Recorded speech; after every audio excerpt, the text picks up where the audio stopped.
Então, vamos lá. Bom dia a todos. Para quem não me conhece, meu nome é Cristina Caruso. Eu sou dentista, acupunturista, odontopediatra e já estou na minha segunda gestão como presidente da SOBA, Sociedade Odontológica Brasileira de Acupuntura, desde 2022. E é uma honra e alegria contar com a participação de cada um de vocês e de todos os envolvidos na organização, da comissão científica, em especial a coordenadora dessa comissão, a doutora querida Kátia Ueso, e os apoios do Conselho Federal de Odontologia, da Sociedade Brasileira para Estudos da Dor e o patrocínio da Casa do Médico. Então, é uma alegria a gente poder se reunir nesse formato remoto, que seja, mas nessa troca aí de conhecimento, essa possibilidade de reunir palestrantes tão ilustres, e realmente é uma alegria a gente poder montar esse segundo seminário online. Para quem lembra, nosso primeiro foi em julho de 2020, e desde então a gente tem só crescido a nossa família SOBA. É uma família muito coesa e é uma troca muito gostosa, assim, de experiência, de conhecimento.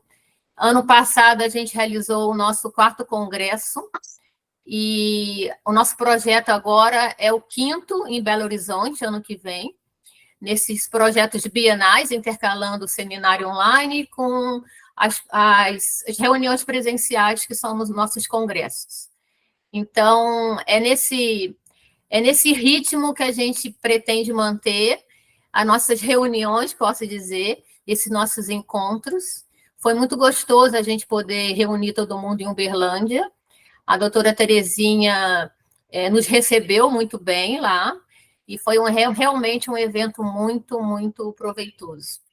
E hoje, então, a gente tem essa oportunidade de um dia inteiro dedicado à medicina chinesa, e reunir palestrantes que, com certeza, poderão passar grande conhecimento e essa troca de experiência que é de grande valia, principalmente para divulgar a medicina chinesa entre os estudantes, que a gente sabe que teve inscritos, que são estudantes da graduação, ainda da pós-graduação, fazendo a especialização em acupuntura, em várias áreas da saúde, e o papel justamente da SOBA é esse, é divulgar e defender a medicina chinesa.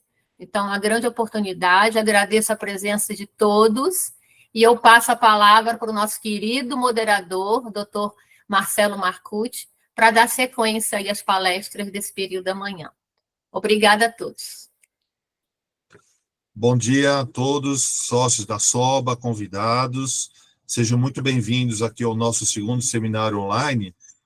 Hoje nós vamos reunir nesse sábado, né, ensolarado, vamos fazer uma imersão aí no que tem de melhor da medicina chinesa, da acupuntura. Nós hoje seremos brindados com palestrantes de alto nível que vão trocar suas experiências, né, e fazer com que a gente amplie a nossa compreensão sobre a acupuntura e a medicina chinesa em geral. Então, a gente espera que esse seminário de hoje seja uma inspiração para todos, né, e uma oportunidade de crescimento profissional.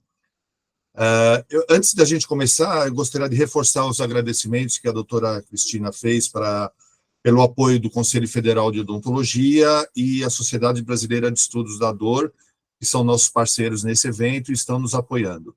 E agradecer mais uma vez o patrocínio da Casa do Médico de Ribeirão Preto, já é nosso patrocinador dos eventos e está sempre nos apoiando e nos auxiliando a desenvolver nossas atividades científicas.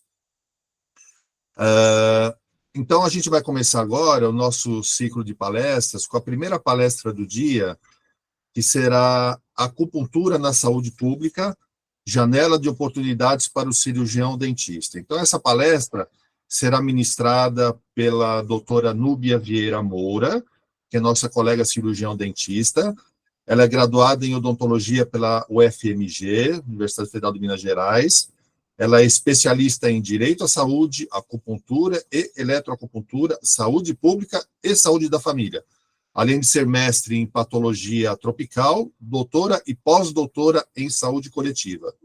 E ela exerce o cargo de professora adjunta do Departamento de Odontologia Social e Preventiva da UFMG.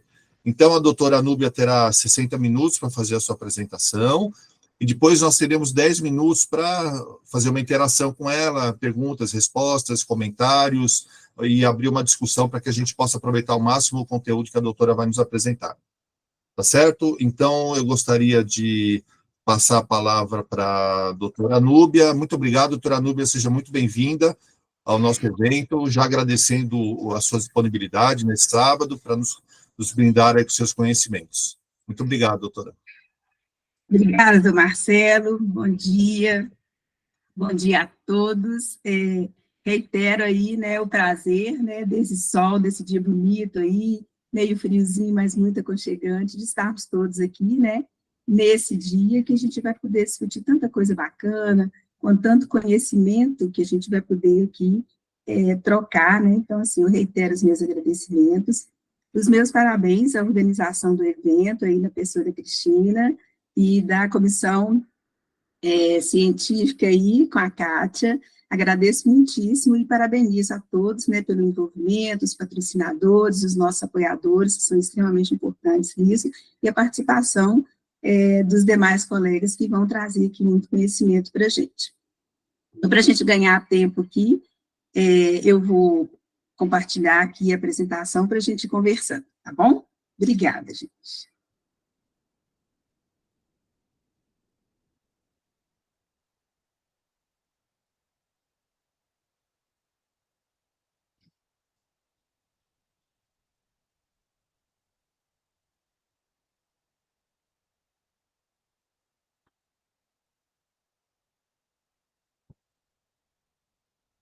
Não está autorizando compartilhar, gente, alguma coisa do Ghost, será? Está permitido, doutora Núbia. Agora deu certinho. Obrigada, gente.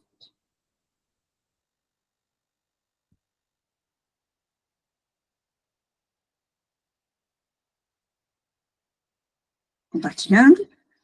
Perfeito. Então, tá bom. Então, vamos lá, né? O nosso propósito de hoje é a gente conversar aí um pouquinho sobre a acupuntura na saúde pública, sendo isso uma janela de oportunidades para o profissional cirurgião dentista. É um assunto que me é muito caro, eu gosto muito desse tema, pela minha própria formação. Eu venho, né, venho do serviço, muito antes de servir na academia, eu estive no serviço em várias frentes, inclusive tanto na ponta, né, como cirurgiã dentista, como órgão de controle na Ouvidoria Geral do Estado de Minas Gerais, na Ouvidoria de Saúde, e na própria academia, que a gente continua lidando com as questões de saúde pública e tentando fazer essa inserção de mais essa política, de mais essa prática dentro do serviço público de saúde, respondendo aí a responsabilidade das universidades federais em ser o órgão, o polo formador de recursos humanos para o serviço público de saúde. Então, é nesse tom que eu gostaria da gente fazer essa conversa de hoje. Eu gostaria de pedir, Marcelo, por gentileza, qualquer necessidade de interrupção, pode me chamar, porque eu não vejo mais ninguém, né, a partir de agora, por favor. Então, a primeira coisa é de onde que a gente partiu, nós cirurgiões dentistas, de onde que a gente parte, qual é a nossa formação e onde a gente quer chegar, né? Quais são os caminhos que a gente tem que percorrer para que a gente saia da nossa origem de formação, da formatação de um curso de odontologia, onde ele é um curso, né, basicamente, é óbvio que a gente tem tido mudanças, mas de que é um curso que ele tem um currículo, via de regra, um currículo muito duro, muito técnico, né? E onde é que a gente quer chegar? Então, a nossa origem, né, como todos aqui sabemos, a gente tem uma origem aí, no modelo biomédico, que é aquele modelo fragmentado, ele é basicamente mecanicista, ele é tecnicista, ele é baseado na figura do médico, e aquilo tudo que a gente já sabe de um modelo que faz com que essa sociedade, ela, inclusive, se configura como nós estamos hoje em dia, né? Que é uma sociedade que ela se preocupa com as partes e não com o todo. Então, a gente vem, a nossa formação, ela é a partir dessa formação, a partir dessa lógica, né, de entendimento do que é saúde e de como se faz o cuidado de saúde. E onde é que a gente quer chegar? tudo isso traz para a gente uma formação, né, a formação dos nossos egressos, a formação dos nossos profissionais que estão no mercado, via de regra. Esses profissionais se configuram na preocupação de tratar a doença, e não tratar o indivíduo, não trabalhar na promoção de saúde. Então, aí a gente vem com esse modelo da determinação social, de trazer o indivíduo para a centralidade do nosso olhar, de trazer a preocupação com o indivíduo, de trazer a preocupação do que determina o lugar dessas pessoas na sociedade, nas relações de trabalho, nas relações pessoais, e o que causa esse adoecimento nessas pessoas. Dá licença, professora, dá licença. A tela parou de compartilhar. Parou? Isso, por favor. Deixa eu voltar, que para mim parece compartilhado. Deixa eu retornar aqui. Agora eu interrompi aqui, deixa eu voltar. Chegou a mudar, Marcelo? Não. Não ficou na primeira? Não está compartilhado. Parou. Mas os slides mudaram, Núbia. Parece que alguém pegou o controle da tela, que apareceu uma pessoa na tela, sabe? Por isso que o seu parou de compartilhar. Compartilha novamente que vai dar certo. Obrigada, Janilson. Mas estava passando certinho, tá?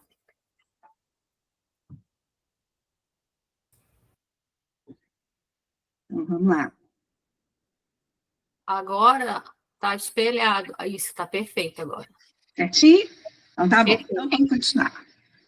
Então, tá bom. Então, a gente tem mudado, né? A nossa busca é para a gente tentar fazer a formação dos nossos alunos com base em um currículo que ele vise a associação entre a determinação social e a promoção de saúde, que é esse olhar, né, voltado para o indivíduo. Quem é esse indivíduo que, naquele momento, necessita dos nossos cuidados? O que é que faz com que esse indivíduo chegue a esse processo de adoecimento, né?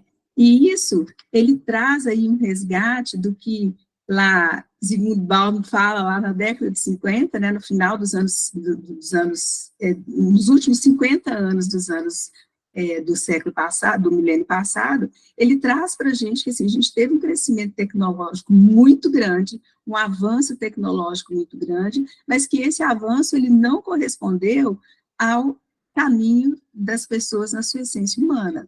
Então, assim, as relações interpessoais, o respeito às pessoas, o sentido de solidariedade, de felicidade, enquanto sendo uma felicidade intrínseca às pessoas, a motivação de se querer viver, isso ficou muito para trás, enquanto o avanço tecnológico foi muito grande, trazendo aí o que Bauman chamava aí de uma modernidade líquida. É tudo muito efêmero, é tudo muito rápido, é tudo muito descartável, e tudo isso vem aí do nosso modelo biomédico, que ele não se preocupa com as pessoas, né? E é claro que tudo isso vem de um processo. Isso é um processo de formação, é um processo de amadurecimento das pessoas, e que muitas das vezes isso se perde, em algum momento se transforma, vira aquela coisa meio conturbada, para depois as coisas se realinharem. E eu vejo isso com muito otimismo. A gente vê aí, a partir disso, a gente vê como que a própria definição das diretrizes curriculares nacionais nos cursos, para os cursos de odontologia, elas vêm formatando e definindo isso. E como que a gente tem hoje, a gente tem neste momento, currículos de odontologia que eles trazem esse tom muito forte da promoção da saúde, né, com uma base completamente diferente do que se tinha antigamente antes das diretrizes curriculares nacionais. Então, hoje em dia, os nossos currículos, eles se preocupam exatamente com os princípios e os valores fundantes da promoção da saúde, que é uma concepção mais holística, que é um entendimento do ser humano como um todo, né? O que constrói esse ser humano nas suas relações mais proximais e mais distais, quer sejam nas relações de trabalho, quer seja nas relações sociais dele, quer seja nos meios de produção dele, e tudo no que ele acredita, o que ele gosta, o que é que constrói esse indivíduo. E aí a gente vem para as questões estruturais mesmo do serviço de saúde, como é que isso se dá no plano da vida das pessoas. Como é que essa promoção de saúde, ela chega na vida das pessoas, organizada de que forma? E aí vão entrar as políticas de saúde, como é que isso tudo se organiza. e tendo como valores fundantes a solidariedade, a felicidade, a ética, o respeito às diversidades, inclusão social, corresponsabilidade, a justiça, aí, né, no sentido de equidade mesmo, e a humanização. Então, o resgate de um processo de humanização é extremamente forte neste momento dentro das universidades, via de regra. E a gente, enquanto universidade federal, né, enquanto instituição federal de ensino superior, da ensino da odontologia, a gente tem essa responsabilidade de formar esse profissional, lançar um profissional no mercado de trabalho com essa visão. Por quê? É ele que vai fazer com que essas coisas se perpetuem no cuidado em saúde com as pessoas. Se assim isso não acontece no período de formação, muito dificilmente ele vai conquistar isso depois, né? Então, a gente traz aqui, eu trago aqui à tona, o professor Isao Yamamura, né, que provavelmente muitos de vocês tenham convivido com ele, conhecido, ele nos deixou há 3 anos atrás, e ele faz essa história, ele conta essa história de que ele, médico ortopedista, filho de japoneses, que eram budistas, mas que eles não podiam professar a fé deles, considerando os momentos políticos, as retaliações políticas e tudo, então eles abafaram. E aí o professor Yamamura, ele conta que até os 15 anos ele era ateu. Ele era ateu, ele fez ortopedia, né, se formou médico ortopedista, da formação que se tinha da ortopedia antigamente. Que ele se vê, em determinado momento da vida dele, com uma necessidade muito grande de trazer novamente o que tinha de essência nele, o que tinha de mais puro, né, de mais próximo da divindade do que o que ele sempre acreditou, ou melhor, que ele não acreditava, que ele foi ateu durante muitos anos. E aí ele se aproxima, né, da filosofia taoísta, e ele fala que hoje entendemos melhor o caminho do Tao, o caminho que seguimos para o nosso aprimoramento, para melhor servir a humanidade. Então, essa é a função do profissional de saúde, é ele ter uma formação tal que a própria ação profissional dele, ele vise o bem-estar da humanidade, que é um princípio bioético, né? Trabalhar de forma que o fruto do seu trabalho, o cuidado que você despende ao outro, ele busque a felicidade das pessoas e, por consequência, a sua, né? É o que no Japão eles chamam de Ikigai. O que te faz, o que te movimenta, o que te faz acordar cedo todos os dias, o que te faz levantar, estar aqui todo mundo junto no sábado de manhã, e tudo discutindo coisas que são importantes para cada um de nós, mas para quem a gente destina as nossas ações, as nossas atenções profissionais. E aí ele traz, né, lá no livro A Arte de Inserir, que é um livro de medicina tradicional chinesa muito bom da gente ler, muito gostoso, muito prático da gente estudar por ele, né, ele fala que a acupuntura é um método terapêutico milenar, com base na filosofia taoísta, né, que é na medicina tradicional chinesa clássica, que se baseia na estimulação de pontos anatômicos por meio da inserção de agulhas metálicas filiformes, chamadas de Shen, ou então por meio do fogo, visando restaurar e manter a saúde das pessoas, né? E ele faz esse resgate não por uma questão ideológica, por uma questão filosófica da aproximação dele enquanto descendente de oriental, mas porque ele sentiu necessidade, pela própria formação dele, ele sentia que faltava alguma coisa. E é quando ele faz esse caminho. E eu acho que a gente está neste processo, né, da gente saindo de um modelo que não satisfaz mais nem ao próprio profissional e tampouco à sociedade. A dinâmica da sociedade não permite mais que a gente seja aquele tratador de doenças, ele exige que a gente seja, de fato, um profissional que despenda um cuidado para essas pessoas, então a gente vem buscando outras coisas, tanto do ponto de vista profissional, quanto da própria sociedade. E isso acontece, inclusive, nas nossas nomenclaturas, né? Então, a gente vem aí da nomenclatura de práticas integrativas e complementares, para além da mudança de nomenclaturas ao longo do tempo, a gente tem uma mudança de compreensão mesmo, do entendimento do que são as práticas integrativas e complementares, né, na saúde, e aí incluída a acupuntura, que é uma das práticas com base na teoria da medicina tradicional chinesa. Então, a gente vem aí como primeiro nome, a medicina alternativa, que são práticas que eram acreditavam ser práticas adotadas sem substituição à prática convencional. Então, ou você faz uma coisa, ou você faz outra coisa. Então, cria aquele dualismo de práticas e excludentes, né, entre si.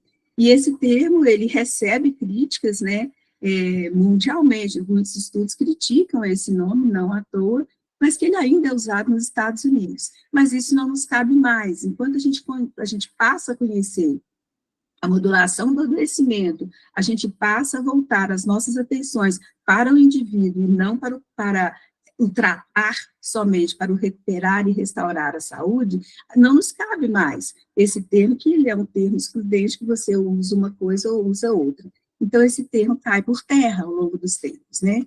E aí vem a medicina tradicional, que ainda é uma determinação utilizada pela Organização Mundial da Saúde, que ela tem aí, considerando que seja a soma total do conhecimento, das habilidades e práticas que tem base nas teorias, nas crenças e experiências de diferentes culturas, que podem ser explicáveis ou não, dentro de cada tempo, né, cada coisa a seu tempo, o que para a gente hoje não é possível ser provado, ser comprovado, se é que a gente tem essa necessidade, em outros tempos pode ser muito, muito lógico, muito claro para tudo. E são usadas na manutenção da saúde, bem como na prevenção, diagnóstico, tratamento ou melhoria de doenças físicas e mentais. E esse conceito, né, esse sincretismo tanto de práticas quanto de saberes, e da própria compreensão do indivíduo enquanto ser biológico, ele fundamenta o conceito das racionalidades médicas, né? E aí a gente vem para as terapias complementares, que geralmente se refere ao uso de abordagem não convencional, concomitantemente ao uso da medicina convencional, né, ou de qualquer outra prática de saúde convencional. E é o termo que é reconhecido como um descritor nas nossas pesquisas. Então, terapia complementar é o termo mais buscado, né, quando a gente vai fazer pesquisas em práticas integrativas, ele é um termo, é um descritor internacionalmente que a gente usa. E aí vem a medicina integrativa, que é a combinação de práticas para abranger tanto os aspectos biológicos, como os aspectos sociais, os psicológicos e os espirituais da saúde e da doença. E aqui, né, por óbvio, é importante que a gente lembre que o espiritual aqui, ele não tem um caráter religioso somente, né? Ele é aquilo que te faz bem, é aquilo que te faz o Ikigai, que eu acabei de falar, e que Aristóteles também chamava lá, muito antes de Cristo, há 600 anos antes de Cristo, ele chamava lá de eudaimonia, que é aquilo que, de uma forma bem simples, é o que te traz felicidade, né? Agora, Aristóteles, ele fazia um comentário de o que é que te traz felicidade. Isso é muito importante a gente considerar hoje em dia, porque quando a gente pensa lá na modernidade líquida, que as coisas são muito, muito frágeis, né, elas não têm solidez, elas se consomem muito rapidamente, quando a gente fala em felicidade, às vezes felicidade são curtidas no Instagram, e que isso não se concretiza como uma felicidade do ponto de vista da elevação da pessoa, do que te aproxima do que é mais divino, do que é mais sutil, né? Então, espiritualidade, nesse sentido aqui, é o que nos aproxima daquilo que nos faz feliz, daquilo que nos realiza enquanto ser humano, enquanto pessoa, na nossa essência, né, de ser humano. E ela ressalta também a prática multiprofissional. A medicina integrativa, ela trata o indivíduo e não a doença. E aí a gente vê como que essas coisas elas vão se aproximando de um modelo de saúde que é o que a gente quer para a formação dos nossos alunos. É o que a gente, enquanto cidadão, quer ir para um serviço de saúde ou para qualquer lugar onde você tem um cuidado de saúde, a gente encontre esse profissional com essas características. É isso que a gente busca, né, na formação, de fazer com que os nossos alunos, eles respondam, eles reflitam no mercado de trabalho com essas características. E a gente tem inúmeras experiências exitosas crescentes, não só no Brasil, como em diversos outros países. E aí, já, né, tomando aí a solidez deste nome, práticas integrativas e complementares, que é o último termo, ele vem se tornando uma referência mundial, e ele contempla os sistemas complexos, e recursos terapêuticos com ênfase na escuta acolhedora, no desenvolvimento do vínculo terapêutico estabelecido lá pelos atributos da integralidade do cuidado, né, e na integração do ser humano com o meio ambiente e a sociedade. Ele faz aqui, né, uma visão ampliada do processo de saúde e doença e promoção global deste cuidado humano, e especialmente na possibilidade desse indivíduo, a partir da sua orientação, a partir do que você entrega para essas pessoas, para esses cidadãos que estão sob seus cuidados, da possibilidade de mesmo gerir o seu cuidado, né, dele fazer o autocuidado. Ou então, por meio das práticas integrativas e complementares, né, por meio das ações das próprias práticas, que esse recurso, ele venha da busca do equilíbrio energético daquele próprio paciente. Ele consiga depois caminhar pelas próprias pernas, ele consiga depois se compreender e entender de onde vem o processo de adoecimento dele. Não é uma coisa que ele vai ficar profissional dependente, é quando a gente dá autonomia para esse paciente, essa pessoa que esteve sob os nossos cuidados, dela caminhar depois e dela realmente realizar o seu autocuidado e saúde, né? E ele ressalta também esse nome, ele traz consigo toda a compreensão de uma situação que é multiprofissional. E eu diria que, para além do multiprofissional, ela é interprofissional, porque como ela é integrativa e ela é complementar, por vezes, e por muitas das vezes, a gente vai precisar da atuação de muito mais áreas do conhecimento que uma só. Então, tanto as práticas integrativas como as próprias PICs mesmo, né, diferentes ações de PICs, diferentes PICs, elas podem, devem e precisam muitas das vezes atuarem, mas também muitas das vezes outras áreas do conhecimento caminhando junto ali no mesmo cuidado daquela pessoa. E a gente traz esse nome, né, ao plano da ciência, ao plano das práticas e ao próprio plano da compreensão do que se entende como prática integrativa e complementar na saúde.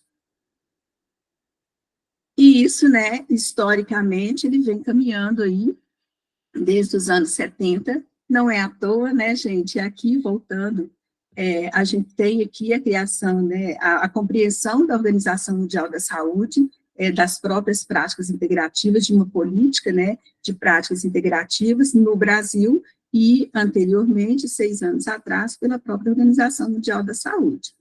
Só que isso não chega na vida das pessoas sem que haja uma fase de ideação, né, uma fase de compreensão mesmo, de criar um arcabouço teórico, filosófico e prático para que as coisas aconteçam. Então, isso tudo é um caminho, é uma construção, são demandas que vão sendo apresentadas, tanto pelo próprio usuário do serviço, né, ou pela própria demanda mesmo da sociedade, por novos recursos, por novas formas de ser cuidada e tudo, como do próprio profissional de saúde.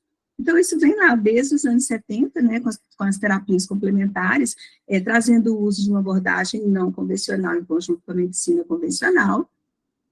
Lá, já no final dos anos 70, chegando nos anos 80, né, 1978, a Conferência Internacional sobre Cuidados Primários em Saúde, lá em Oahu, que vem a valorização dos cuidados integrais baseados em práticas tradicionais.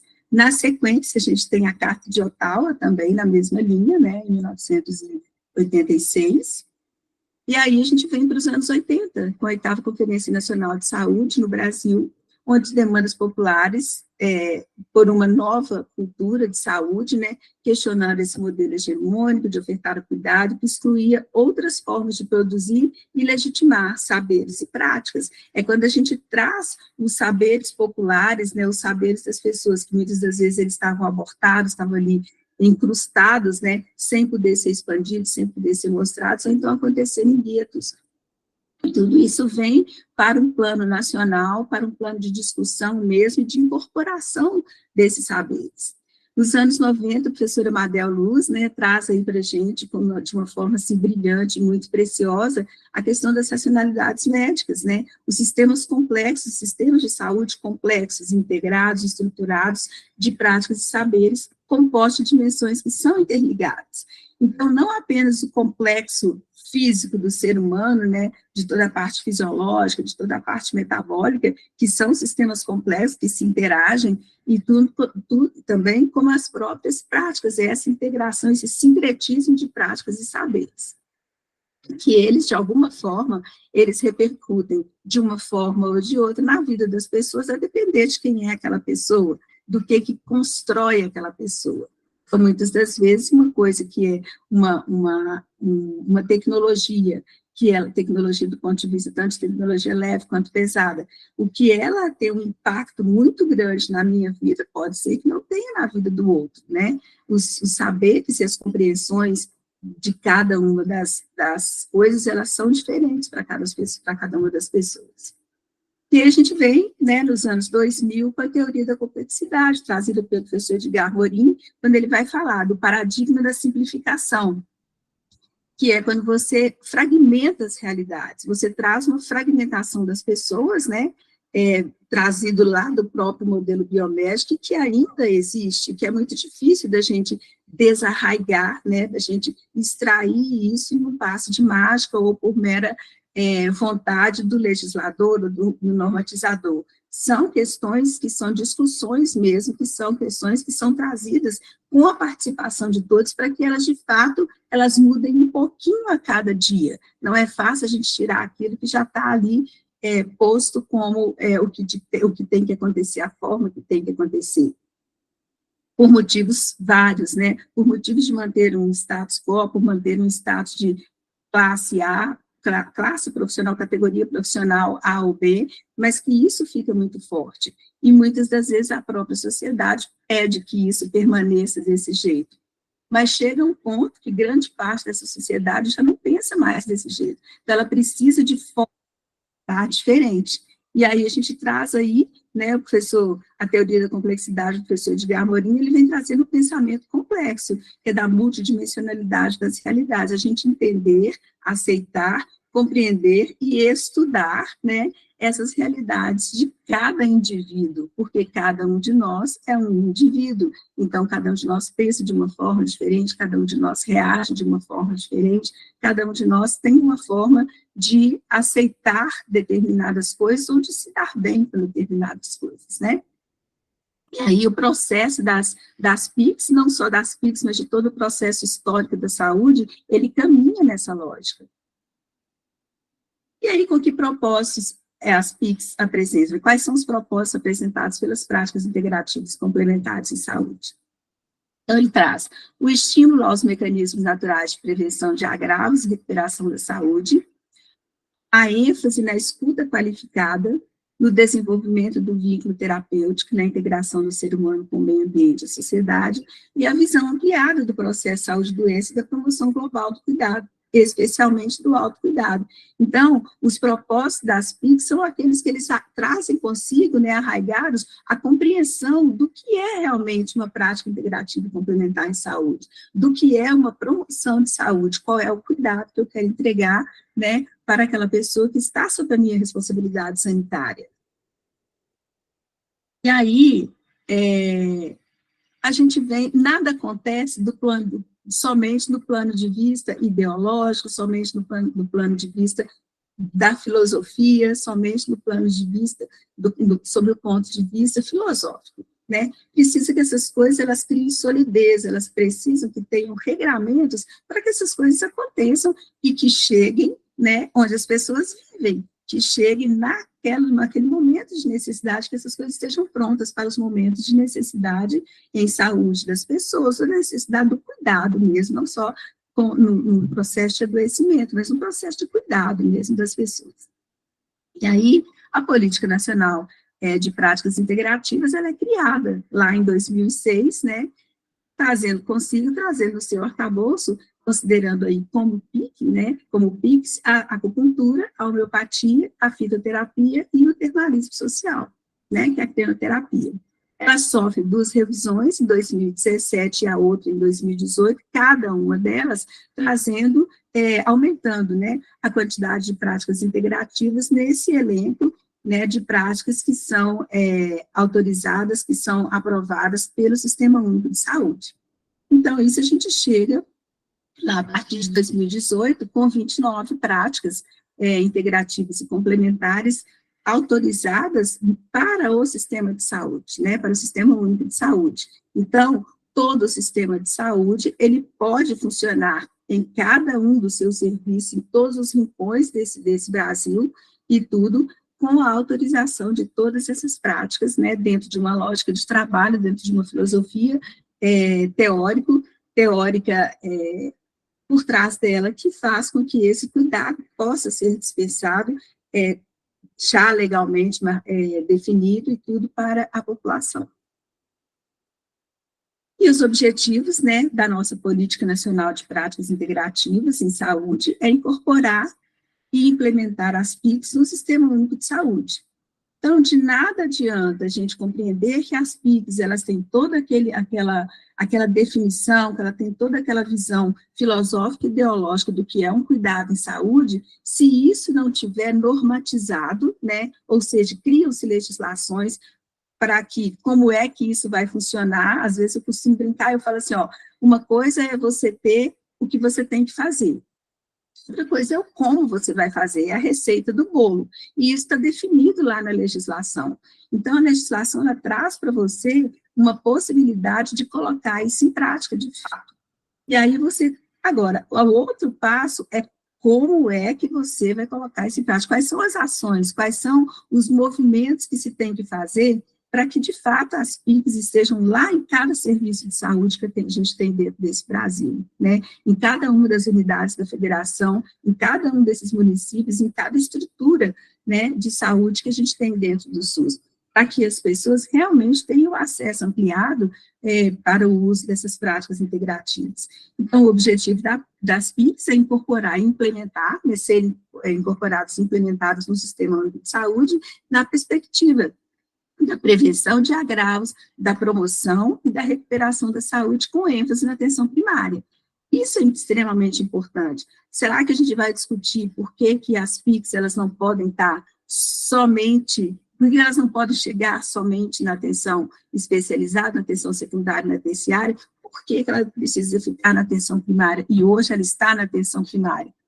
Porta de entrada do Sistema Único de Saúde, né? Pela própria organização do nosso sistema de saúde, o nosso usuário do serviço, ele dá entrada, né, ele consegue acessar o serviço de saúde a partir da atenção primária. É lá onde você tem o que faz a prevenção, agravos e a promoção da saúde, por onde você deve começar a fazer as práticas integrativas e complementares. E voltada para o cuidado, né, para a atenção ao cuidado humanizado e integral em saúde. É o cuidado com o indivíduo, não é voltado para a doença, né. Contribuir, né, para o aumento da resolubilidade do sistema e para a ampliação do acesso à PNPIC, garantindo qualidade, eficácia, eficiência e segurança no uso. O aumento da resolubilidade, isso é uma importância, tem uma importância, reside uma importância muito grande nisso, porque quando você utiliza as práticas integrativas na atenção primária, e você, de fato, faz uma promoção de saúde, uma prevenção aos agravos, você faz com que esse sistema ele fique mais enxuto. Você não tem um agravamento, você não tem uma população que, via de regra, ela incha os serviços de saúde porque ela está, de fato, adoecida. Porque o que se pretende fazer é que essas pessoas elas sejam cuidadas antes delas terem uma necessidade de saúde mais complexa. E o outro objetivo é promover a racionalização das ações, estimulando alternativas inovadoras e socialmente contributivas para o desenvolvimento sustentável das comunidades.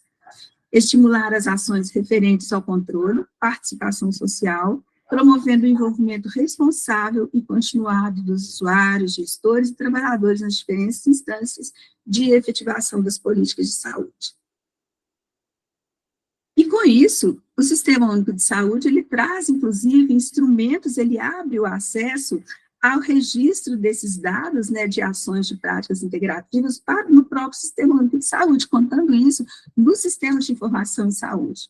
Então, é possível que o gestor do serviço de saúde, ele faça o seu cadastro lá no Cadastro Nacional de Estabelecimentos de Saúde e registre os profissionais nas práticas integrativas, e esses dados, eles contem como ações de serviço de saúde. Então, isso é regulamentado. Então, quem faz práticas integrativas complementares no serviço de saúde, ele tem como registrar esse serviço para que essas informações de saúde, elas sejam revertidas, tanto do ponto de vista de recurso financeiro, para como a própria geração de política mesmo, de política de saúde, com a utilização de práticas integrativas. Então, é possível ter o registro disso, né?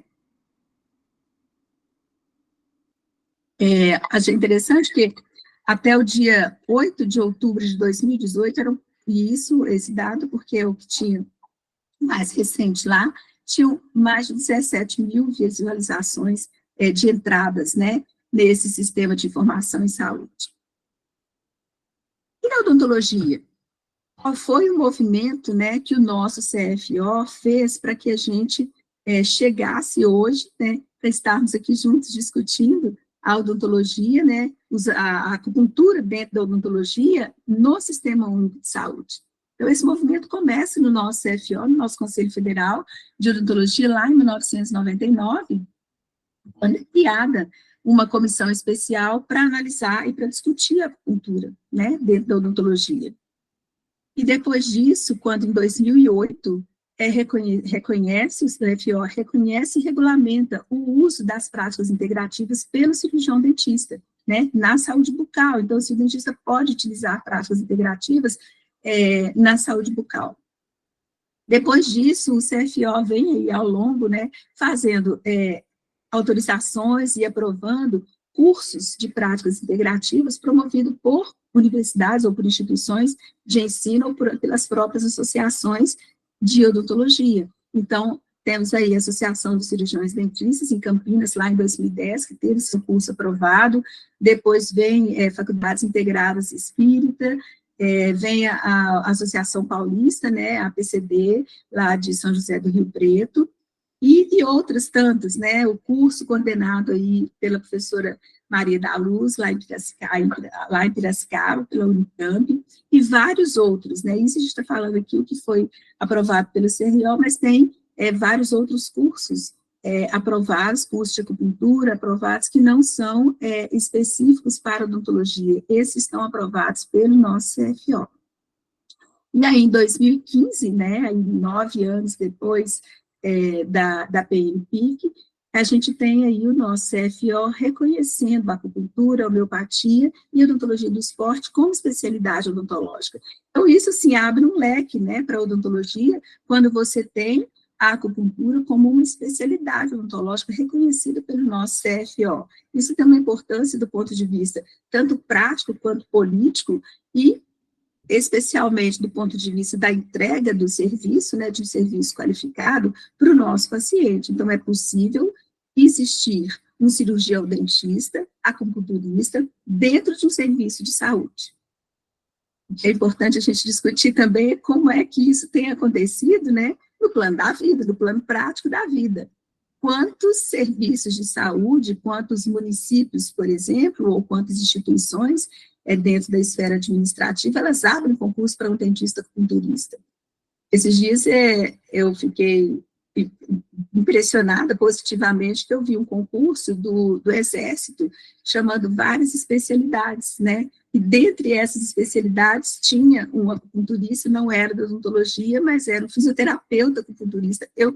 São pouquíssimas as vezes que a gente vê concursos específicos para profissionais acupunturistas dentro dos serviços, né? E isso são ganhos que a gente vai tendo. E se isso não está normatizado, se isso não está reconhecido pelas nossas instituições, pelas nossas entidades de classe maiores, né? E tudo a gente não consegue caminhar, até porque não tem a regulamentação disso.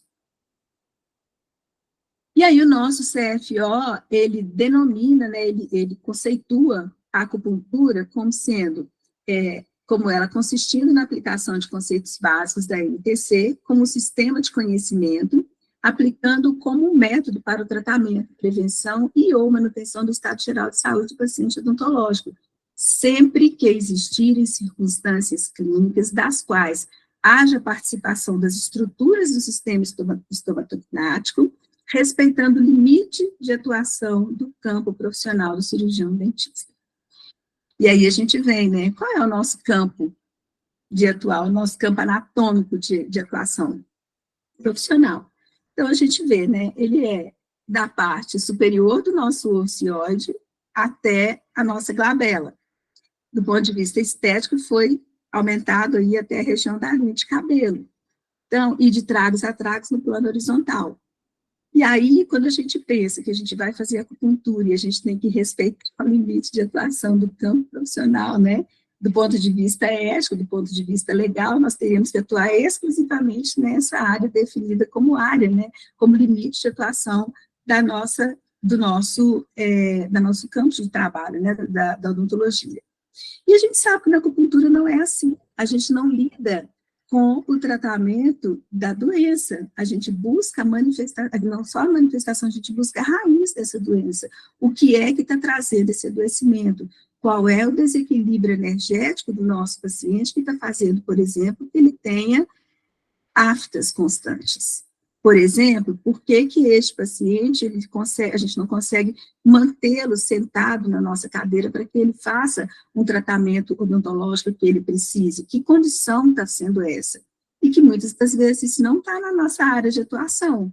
Então, a gente precisa atuar em áreas completamente diferentes, muito mais distais do que o nosso, né, plano cefálico. Então, a gente precisa ter. Agora, eu volto a dizer que isso é um processo de conhecimento.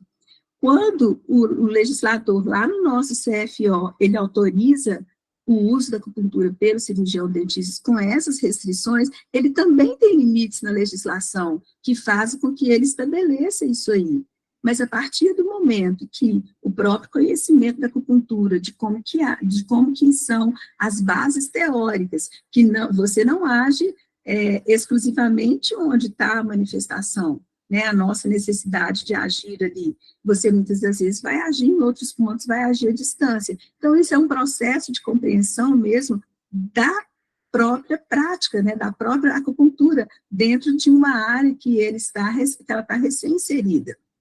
Então, isso é um processo, e nos cabe aqui, enquanto dentistas, acupunturistas, esse grupo que está discutindo, todas as pessoas que estão nos assistindo, os nossos alunos presentes, e tudo é importante que a gente compreenda que não adianta, que não é uma questão da gente se digladiar com o que está posto como escrito. É importante que a gente compreenda que isso faz parte de um processo e que nos cabe, enquanto temos um conhecimento, por mais assim, reduzido que ele seja, por mais ínfimo que ele seja, mas que esse conhecimento a gente consiga mostrar para as pessoas que a nossa área de atuação, ela não tem que ser local, né? Ela tem relações com outras áreas do corpo humano. E qual que é essa aproximação que a acupuntura faz da odontologia, ou que a odontologia faz, né, da acupuntura? Nossos colegas falarão aí ao longo do dia, que a gente vai ter aí muito que aprender, muita coisa bacana vem por aí, na fala dos colegas que sucederão. Onde é que a acupuntura ela é importante na odontologia, né? Como é que ela trabalha aí integrativa e complementarmente, né? A odontologia é uma área que a gente está, assim, repleta de comprometimentos emocionais.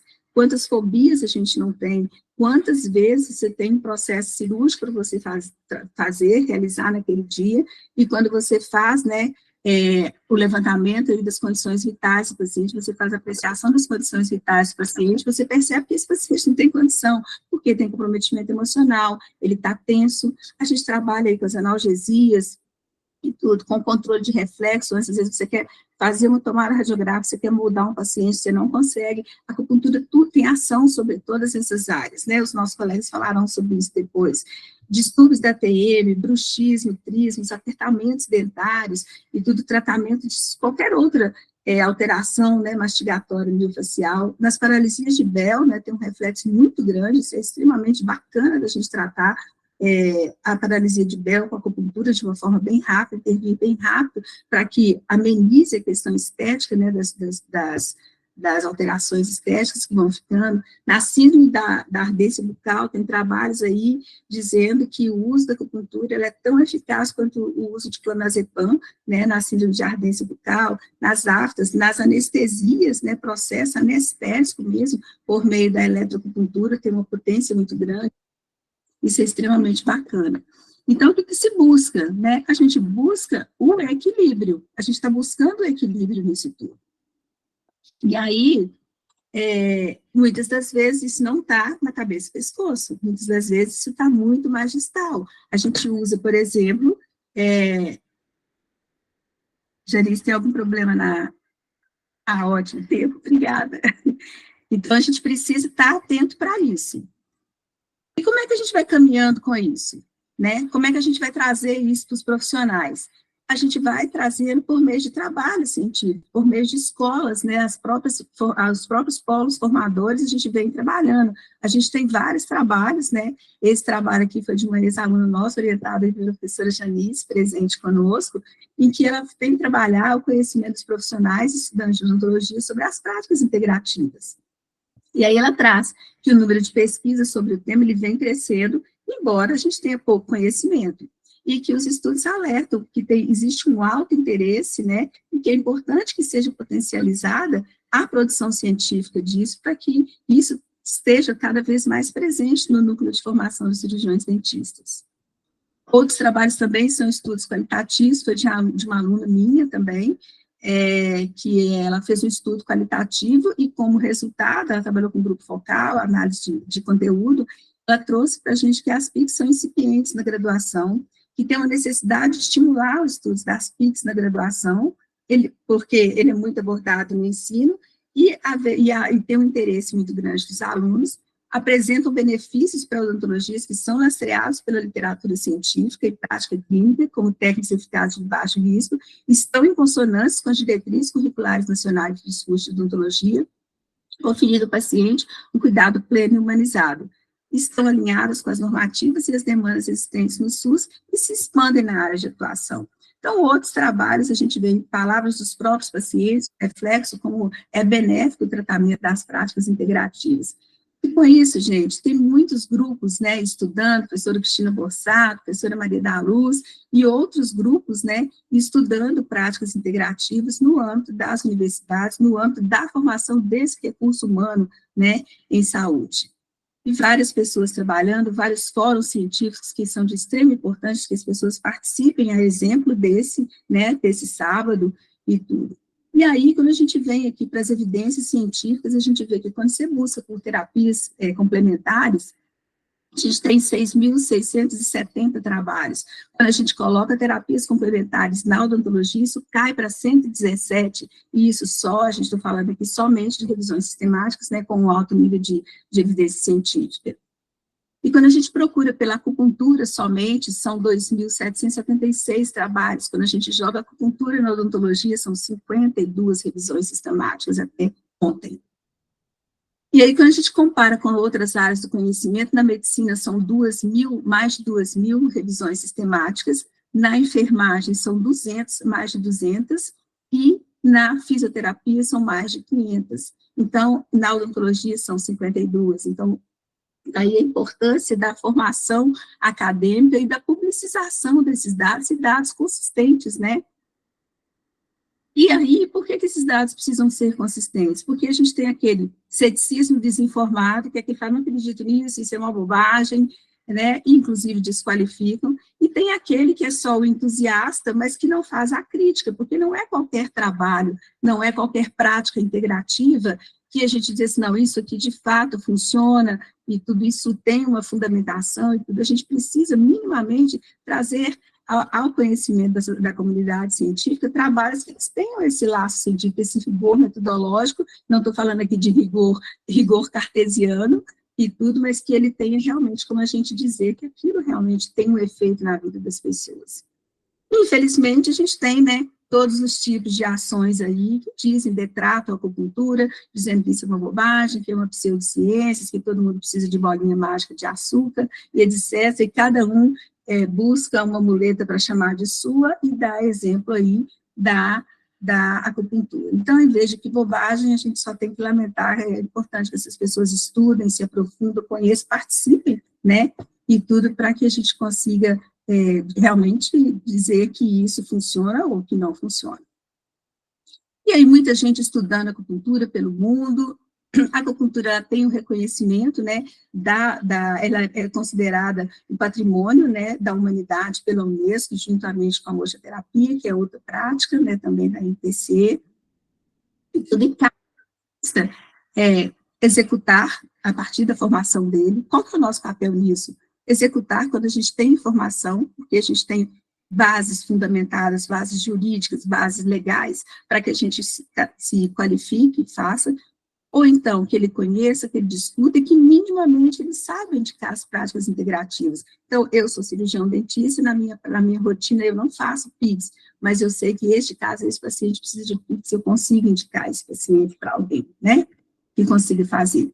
E os avanços são grandes, os registros são grandes, então a gente sai lá de uma sementinha, a gente vem coalescendo com conhecimento e tudo, aí até chegar em 2023, que foram ofertadas 19 mil, né, atendimentos no SUS, que isso ainda corresponde a 39% do total, né, e 21 mil equipes de saúde da família. São quase 6 milhões de atividades individuais e coletivas, sendo a maior parte realizada na atenção primária, o restante dividido nos outros níveis de complexidade, né?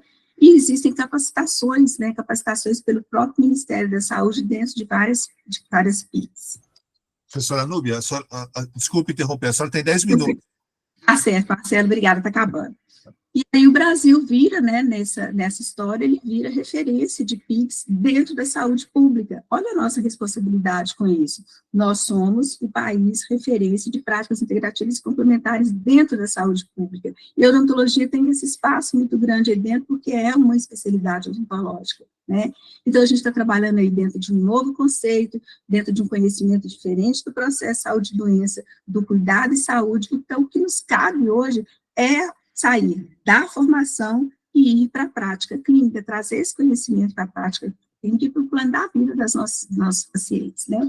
Então, tem um estudo aí que foi de um aluno nosso, que foi ligante nosso, né, que foi da Liga, da LAUPIC, que ele traz para a gente que a acupuntura, em 2022, a quantidade de dentistas, a gente tinha aí, dos 540 especialistas em acupunturas registrados no nosso CFO, 397 deles estavam na região sudeste.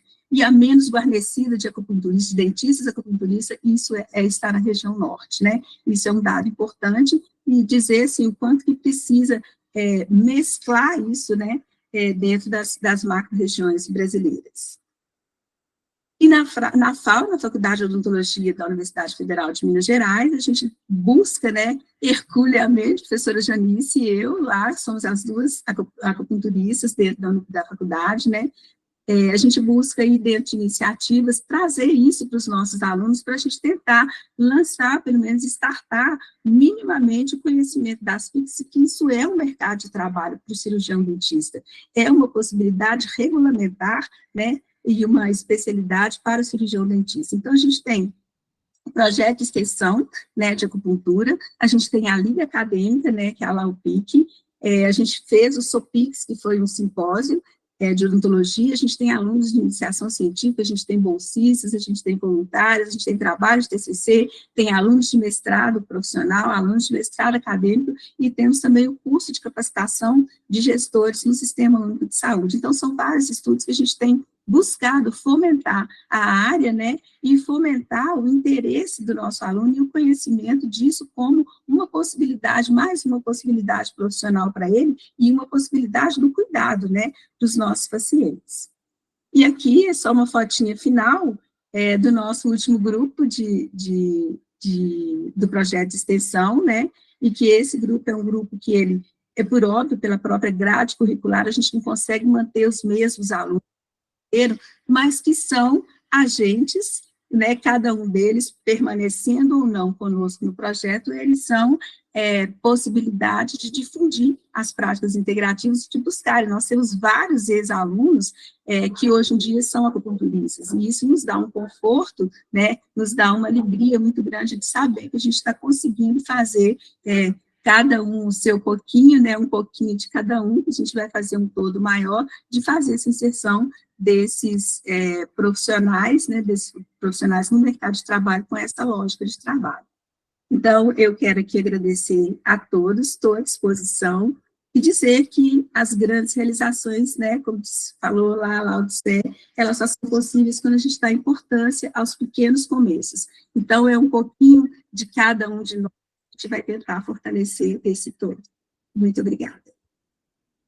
Muito obrigado, professora Núbia. pela excelente apresentação. A senhora fez um voo panorâmico sobre a intersecção das PICs com saúde coletiva, realmente um aspecto que a gente não costuma, no dia a dia de consultório, prestar muita atenção, né? Então, esse enfoque coletivo, eu acho que contribui muito para a nossa formação. Então, nós vamos abrir para perguntas. Então, o pessoal está levantando a mão já. Como eu não consigo ver todos aqui na minha tela, então eu vou chamar a Isabela Carla primeiro, para poder fazer sua pergunta. Eu vou pedir para todos que queiram se manifestar, que, por favor, sejam objetivos, para que a gente tenha tempo hábil de permitir que todos consigam, né, fazer a sua contribuição e a gente não atrase em sequência as palestras. Tá? Isabela? Depois a Raquel Spinelli. Oi, bom dia, gente. Você me desculpa, eu levantei a mão sem querer, Marcelo, mas a palestra foi perfeita, maravilhosa. Tá bom. Isabela. Raquel? Oi, bom dia, tudo bem? Professora, por favor, o respaldo legal que o dentista praticando acupuntura, em que nível você acredita que está? Tudo bem, Raquel? Raquel, você pergunta do ponto de vista... Marcelo, você quer fazer grupos de perguntas ou você quer que responda de uma vez? Não, pode, acho que fazer individualmente, né? Tá certo, tranquilo. Se a gente for pensar do ponto de vista o CFO, na verdade, ele regulamentou, ele reconheceu a acupuntura, né, como uma especialidade da odontologia, e ele depois, inclusive, ele lançou uma outra normativa, ele dizendo como que seria essa regulamentação. Então, o próprio CFO, isso já está todo avisado, tá? Como é que você se inscreve no CRO como dentista especialista em acupuntura, tá? Como qualquer uma outra das nossas especialidades, né? Lembrando aí que lá na resolução 195, né, de 2019, do CFO, ele traz lá o limite da quantidade de especialidades que você pode ter registrado no CFO, tá? Tá bom, obrigada. Nada. Acho que a Janice agora levantou a mão. Isso, Marcelo. Isso. Bom dia para quem chegou depois, né? Nubia, brevemente, né? Eu sei que aí vai ficar muito entre nós aqui, né? Mas para que você comentasse com o pessoal as nossas discussões aqui no FMG a respeito das limitações que nós encontramos para o dentista atuar no SUS. Quais foram os avanços e ainda o que a gente precisa de alcançar para cada dia mais termos dentistas acupunturistas trabalhando no SUS, né, que a classe médica já ocupou muito esse espaço e a gente ainda está caminhando bastante, né, está chegando, nós estamos incipientes. Obrigada e parabéns pela palestra, Nubia. Obrigada, Janice. É uma luta, né, é uma luta a cada dia, e a gente tem tido, assim, a oportunidade, né, extremamente produtiva da gente ter muito contato com as pessoas dos municípios, né? Nós estamos trabalhando aqui junto com a Secretaria de Estado da Saúde de Minas Gerais na reorganização, na remodelação da política, né, da PEPIC aqui em Minas, e isso mostra para a gente muito claramente como isso não é fácil. É claro que está regulamentado, é um passo muito importante, porque se ele não está regulamentado, ele sai do lugar, né? E tudo. Então, já está regulamentado, já é um grande ganho. Em contrapartida, na hora de chegar lá para fazer isso acontecer, a gente tem N problemas. Então, um dos grandes problemas que a gente vê aí, embora tenha um sistema de informação do Ministério da Saúde, que é o ESUS, para poder registrar as ações de PICs, né, dentro do serviço, a gente vê que, via de regra, as localidades, elas têm sistemas de saúde que são próprios. E que esses sistemas, eles não conversam. Então, muitas das vezes, o próprio serviço, ele produz muito, mas isso não chega a informação ao Ministério da Saúde com ações de práticas integrativas. Então, do plano de vista prático, né, ou melhor, do ponto de vista político, subentende que não está fazendo. E isso não é verdade. E tem a questão do financiamento também. Às vezes, as pessoas não conseguem recurso financeiro, não existe um financiamento destinado para, por exemplo, compra de insumos. Então, quando não há concursos, eu falei lá atrás que é difícil a gente ter concursos, mas muitas das vezes também o profissional, ele é cirurgião dentista, ele é concursado como cirurgião dentista, mas ele tem a especialidade em acupuntura. Então, por meios próprios, ele faz aquele serviço sem ser registrado e ainda com gastos pessoais para aquilo. Então, são processos de crescimento que a gente vai ter que ter aí, inclusive de enfrentamentos políticos, para que a gente consiga vencer isso, né, dentro do sistema de saúde. Mas são discussões para todos os dias. Muito bem, mas alguém gostaria de comentar? Alguma pergunta, algum comentário para a professora Núbia? A Raquel Spinelli está com a mão levantada. Eu acho que a Raquel já comentou, né? Não, já perguntei, obrigada. Perguntou. Maria Amélia, por favor. Liga o microfone, por favor. Muitíssimo grata pela sua palestra. Eu só queria fazer um comentário.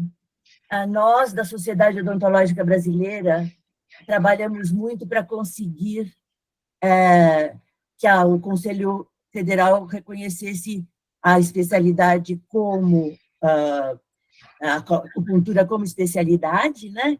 E a nossa ideia é justamente fazer com que os novos profissionais saibam dessa prática integrativa. E eu queria só comentar uma coisa, atualmente eu estou afastada, mas eu trabalhei muito tempo no Hospital do Servidor Público Municipal como voluntária, onde os médicos permitiam que eu atendesse somente as queixas, quando as queixas principais fossem odontológicas. E uma das coisas que eu tenho muito orgulho, e tenho tudo documentado, é que eu tirava as crianças e mesmo adultos de hábitos como onicofagia, chupar-dedo, com 5 sessões de auriculoterapia, que é muito legal. A gente prova com a foto. Eu fotografava as mãozinhas roídas e depois de 5 sessões, e as crianças muito felizes, né? Então, a gente trabalhava na parte emocional. Muito legal. Muito obrigada mesmo. Fiquei muito feliz com a sua palestra.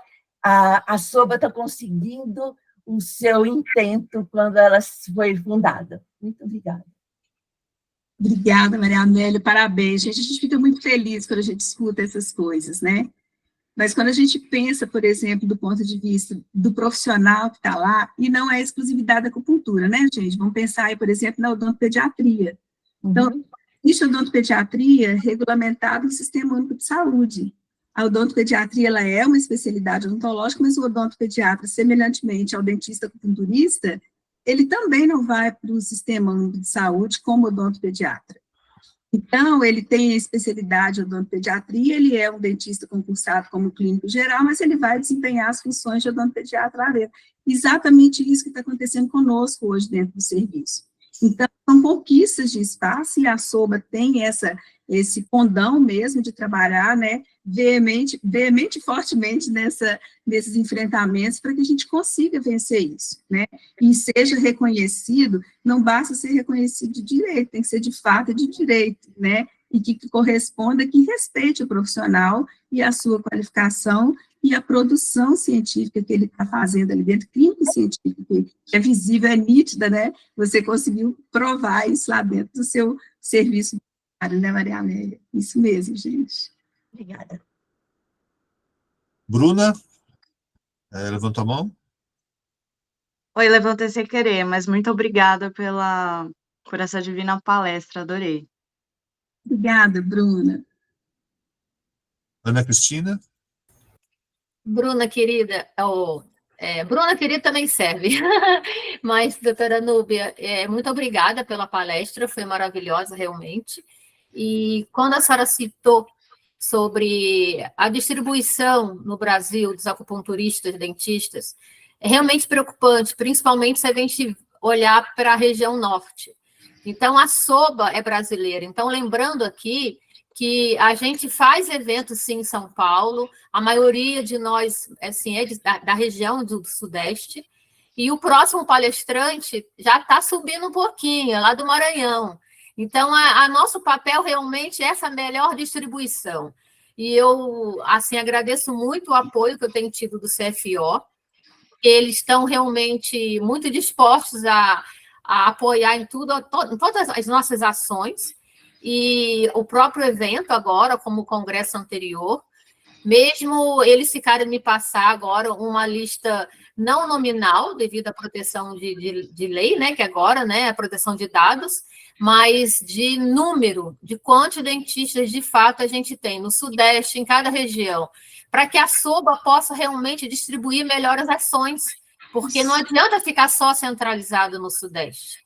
Então, a gente fez os encontros presenciais sempre em São Paulo, aí o anterior agora foi em Uberlândia, e o próximo, provavelmente, né, Janice, em BH, e, né, doutora Núbia, para o apoio de vocês, faz favor, né, o FMG aí com tudo. Então, e provavelmente depois a gente vai tentar subir, já sondei isso com o doutor Nuno, então a gente está realmente nesse empenho, porque a SOBA é brasileira, e eventos assim como esse de hoje, a gente consegue até trazer profissionais de fora do Brasil, né? Como a gente está podendo contar hoje, mas quando é presencial, a gente sabe a importância da distribuição melhor, equilibrada. Então, muito obrigada, e parabéns novamente pela palestra, viu? Foi excelente.